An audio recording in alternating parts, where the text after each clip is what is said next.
Hi my stars, welcome back to my YouTube channel, and today I'll be telling the story about the bordens. If that's a famous story, I know it's been told thousands of times, but I just wanted to tell it as well because it's an interesting story and there's a lot of theories about it on if it actually was Lizzie Borden who did the murder, or was it maybe the maid or the uncle. Those are some theories that I've heard. So I'll be telling you today the story of Borden's murder. So I'll be looking down at my notes. So that's why I'm not going to look directly at the camera. So this is going to be a long ride. So just sit back and relax. Maybe get a few snacks. This is just going to take a while because this is an interesting story. I wanted to get every detail I could. So let's get into it. Lizzie Andrew Borden was born on July 1986 in Fallville, Massachusetts, to Sarah Anthony Borden. Her father, who was of English and Welsh descent, he grew up in a very modest surroundings and struggled financially as a young man. Despite being the descendant of wealthy and influential local residents, Andrew eventually succeeded in the manufacture and sale of furniture and caskets, then became a successful property developer. He was a director of several textile mills and owned considerable commercial property. He was also president of the Union Saving Bank and a director of the Door-Free Safe Deposit and Trust Co. At his death, his estate was valued at $3,000. Despite his wealth, Andrew was known for his frugality. In tennis, the Borden residence lacked indoor plumbing, even though at the time it was common and a combination for the wealthy. The house stood in an affluent area, but the wealthiest residents of Fall River, including Andrew's cousins, generally lived in the more fashionable neighborhood, the Hill, which was farther from the industrial areas of the city. Lizzie and her older sister Emma Lenore Borden had a relatively religious upbringing and attend and generally Congregational church. As a young woman, Lizzie was very involved in church activities, including teaching Sunday school to children for recent immigrants to the United States. She was involved in religious organizations such as the Christian Endeavor Society, for which she served as a secretive treasurer, and contemporary social movements such as the Women's Christian Temperance Union. She was also a member of the Ladies' Fruit and Flower Mission. 3 years after the death of Lizzie's mother, Andrew married Abby Doffrey Gray. Lizzie later stated that she called her stepmother Miss Borden and demurred on whether they had a cordial relationship. She believed that Abby had married her father for his wealth. Bridget Sylvia, who they called Maggie, the Borden's 25-year-old maid, who had immigrated to the U.S. from Ireland, testified that Lizzie and Emma rarely ate meals with their parents. In May 1892, Andrew killed multiple pigeons in the barn with a hatchet, believing they were attracting local children to hunt them. Lizzie had recently built a roost for the pigeons, and it has been commonly recounted that she was upset over his killing of them, though the veracity of this has been disputed. A family argument in July 1892 promoted both sisters to take an extended vacation in New Bedford. After returning to Fall River a week before the murders, Lizzie chose to stay in a local rooming house for 4 days before returning to the Borden's residence. Tension has been growing within the Borden family in the months before the murders, especially Andrew's gift of real estate to various branches of Abby's family. I'm sorry for stumbling on words. Some words are hard for me to say, or because I haven't slept very well, so I'm sorry about that, or in advance. After the stepmother's sister received a house, the sister demanded and received a rental property, the home they had lived in until their mother died, which they purchased from their father for $1. A few weeks before the murders, they sold the property back to their father for $5,000. The night before the murders, Jinjum Morse, Lizzie's and Emma's uncle, visited and was invited to stay for a few days to discuss business matters with Andrew. Andrew, leading to suspicion that their conversation on practically about the property transfer may have agreed on already the tense situation. For several days before the murders, the entire household had been violently ill. A family friend later suspected that mutton left on the stove to use in meals over several days was the cause. Abby had feared the poison, given that Andrew had not been a popular man in Fall River. Thursday, August 4th, 1892. Morse arrived in the evening of August 3rd, and I can't even get my own handwriting. Slept in the guest room that night. After breakfast the next morning, at which Andrew, Abby, Lizzie, Morse, and Sylvian were present, Andrew and Morse went to the sitting room, where they chatted for nearly an hour. Morse left around 8:48 a.m. to buy a pair of oxen and visit his niece in Fall River, planning to return to the bordens' home for lunch at noon. Andrew left for his morning walk sometime after 9 a.m. Although the cleaning of the guest room was one of Lizzie's and Emma's regular chore, Abby went to upstairs sometime between 9 a.m. and 10 a.m. to make the bed. According to the forensic investigation, Abby was facing her killer at the time of the attack. She was first struck at the side of the head with a hatchet with what cut her just above the ear, causing her to turn around and fall face down on the floor, creating a contrast on her nose and forehead. Her killer then struck her multiple times, delivering 17 more direct hits to the back of her head, killing her. When Andrew returned around 10:30 a.m., his keys failed to open the door, so he knocked. Sylvia went to unlock the door, finding it jammed. She uttered a curse. She would later testify that she heard Lizzie laughing immediately after this. She did not see Lizzie, but stated that the laughter was coming from the top of the stairs. This was considered significant, as Abby was already dead by this time, and her body would have been visible to anyone who on the home's second floor. Lizzie later denied being upstairs and testified that her father had asked her where Abby was, to which she replied that a messenger had delivered Abby a Somono's visit as a sick friend. Sylvia stated that she had then removed Andrew's boots and helped him onto his slippers before he laid down on the sofa for a nap. A detail containing to the crime scene photos which show Andrew wearing boots.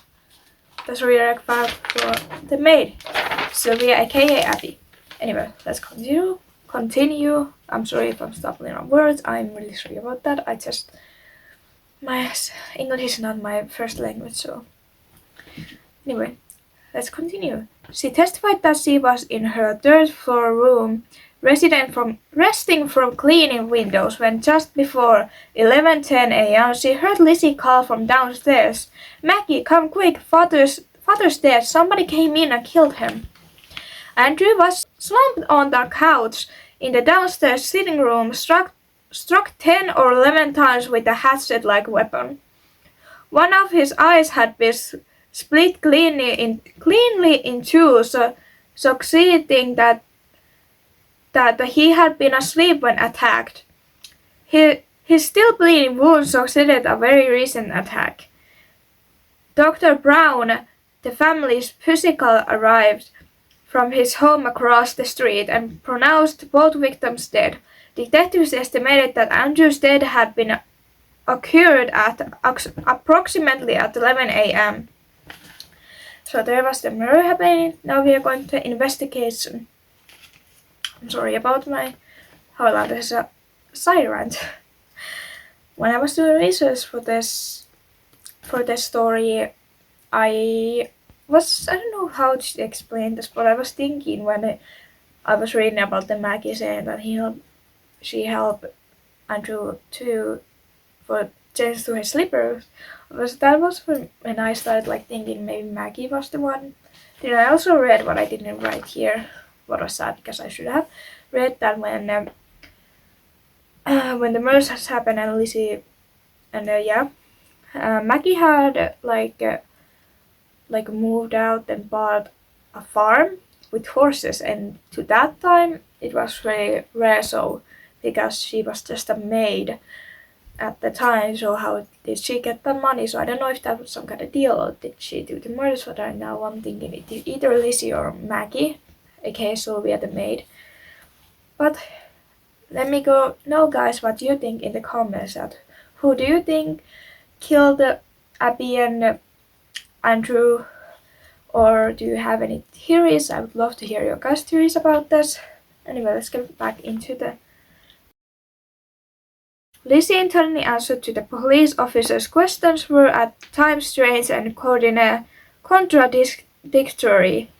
Intently she reported hearing a groan or a scraping noise or a distress call before entering the house. 2 hours later, she told the police she had heard nothing, and entered the house, not realizing that anything was wrong. When asked where her stepmother was, she recounted Abby receiving a note asking her to visit a sick friend. She also stated that she thought Abby had returned and asked if someone could go upstairs and look for her. Sylvia and a neighbor, Miss Churchill, were halfway upstairs, their eyes level with the floor, when they looked into the guest room and saw Abby lying face down on the floor. Most of the officers were interviewing Lizzie's reported that they disliked her attitude. Some said she was too calm and poised. Despite her behavior and changing alibis, she was not checked for bloodstains. Police did search her room, but it was a cursory inspection. At the trial, they admitted not doing a proper search because Lizzie was not feeling well. They were subsequently criticized for their lack of diligence. In the basement, police found hatchets, 2 axes, and a hatchet head with a broken handle. The hatchet head was suspected for being the murder weapon, as the break in the handle appeared to be fresh, and the ash and dust on the head, unlike that on the other bladed tools, appeared to have been deliberately applied to make it look as if it had been in the basement for some time. However, none of these tools were removed from the house. Because of the mysterious illness that had struck in the household before the murders, the family's milk and victims' stomachs were tested for poison. None was found. Residents suspected Lizzie of purchasing hydrocyan acid in a diluted form from the local druggist. Her defense was that she inquired about the acid in order to clean her furs, despite the local medical examination testimony that it did not have antiseptic properties. Lizzie and Emma's friend Alice Russell decided to stay with the sisters the night following the murders, while Moore spent the night in the attic's guest room. Contrary to later accounts that he slept in the murder site guest room. Police were stationed around the house to the night of August 4th, during which an officer said he had seen Lizzie enter the cellar with Russell, carrying a kerosene lamp and a slope pail. He stated he saw both women exit the cellar, after which Lizzie returned alone, though was unable to see what she was doing. He stated it appears she was bent over a sink. On August 5th, Morse left the Borden residence and was mobbed by hundreds of people. Police had to escort him back to the house. The following day, police conducted a more thorough search of the house, inspecting the sisters' clothing and confiscating the broken handle hatchet head. That evening, a police officer and a mayor visited the house, and Lizzie has informed that she was suspected in the murders. The next morning, Russell entered the kitchen to find Borden tearing up a dress. She explained that she was planning to put it on the fire because it was covered in paint. It was never determined whether it was the dress she had been wearing on the day of the murders. Lizzie appeared at the inquest hearing on August 8th. Her request to have her family attorney present was refused under a state statute providing that an inquest must be held private. She had been prescribed a regular dose of morphine to calm her nerves, and it possibly that her testimony was affected by this. Her behavior was erratic, and she often refused to answer a question, even if the answer would be beneficial to her.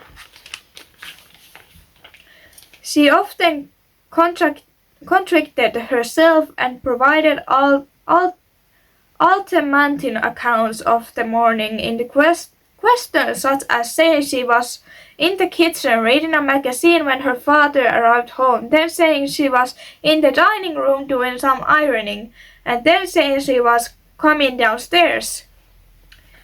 The district attorney was very aggressive and confrontational, and on August 11th, Lizzie was served with a warrant of arrest and jailed. The inquest testimony was basis for the modern debate reading Lizzie guilt or innocence, was later ruled in person at her trial in June 1893. Contemporary newspapers articles noted that Lizzie possessed a stolid demeanor and bit her lips flushed and benoted Attorney Adams. It was also reported that the testimony provided in the quest had caused a change of opinion among her friends who have heretofore strongly intimated her innocence. The inquest received significant press attention nationwide, including an extensive 3-page write-up in the Boston Globe. A grand jury began a hearing on Wednesday of November 7th, and Borden was seated on December 2nd. Lizzie's trial took place in New Bedford Strait on June 5th, 1893. Proceeding attorneys were Hose M. Knowlton and future United States Supreme Court Justice William H. Moody. Defending were Andrew V. Jennings, Melvin O. Adams, and former Massachusetts Governor George D. Robbins. 5 days before the trial commencement on June 1st, another axe murder occurred in the Fall River. This time the victim was Bertha Masker, who was found hacked to death in her kitchen. The similarities between Masker's and Borden's murder was striking and noted by jurors. However, Judge Corey DeMello, a property quest immigrant, was later convinced of Masker's murder in 1894 and was determined not to have been in the vicinity of the Fall Rivers at the time of the Borden's murder.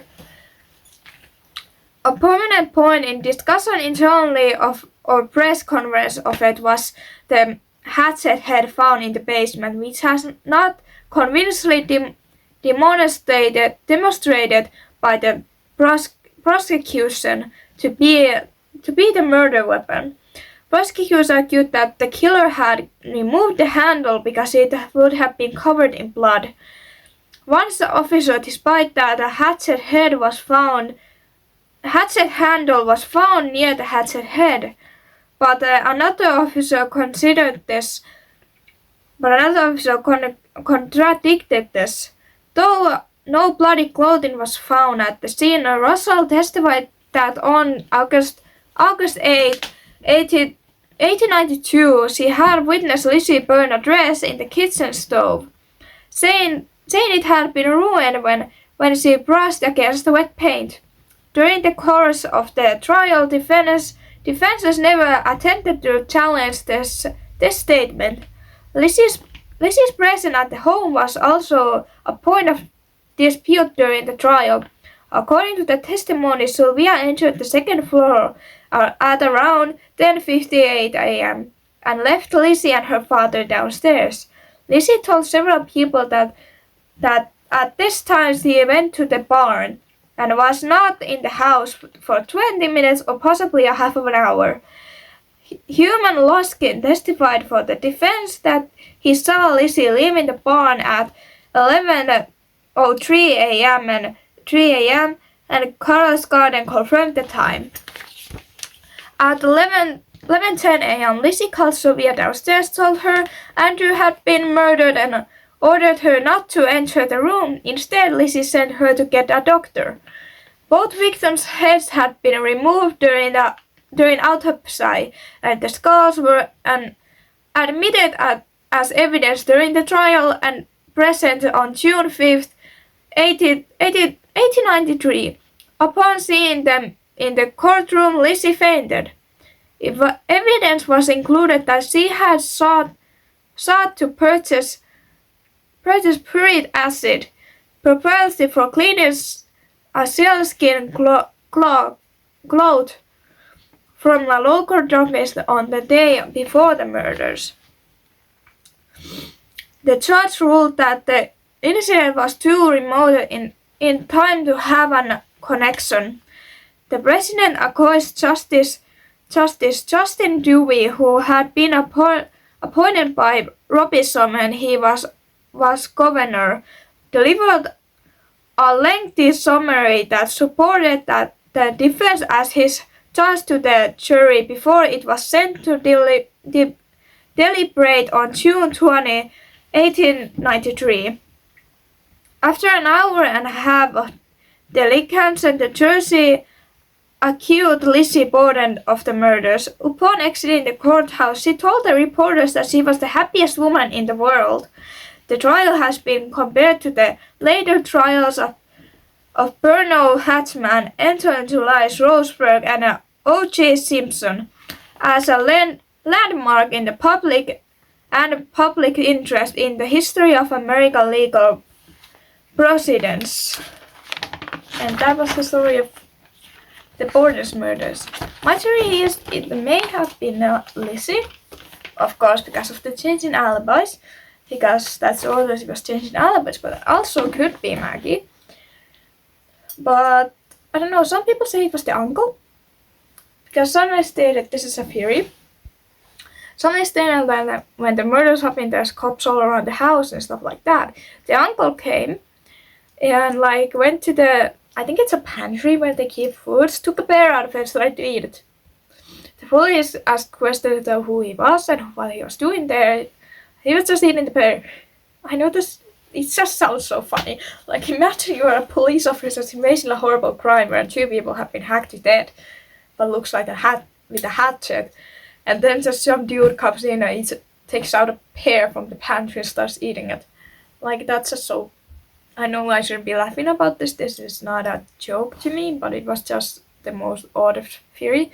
Then there was another theory that it was Lizzie, but the motive of Lizzie killing the mother and father was that Lizzie had a really like affair with the maid Maggie, Sylvia, and that's they had been caught by Abby, the stepmother, and that was the motivation of killing. I don't know if that's the truth. I'm not sure.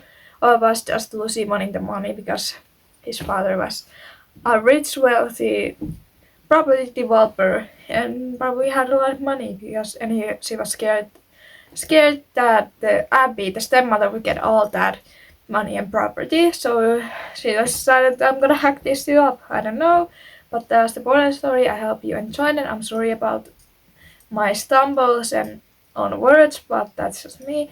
And I will see you guys in the next video. Hopefully you enjoyed and have an amazing day.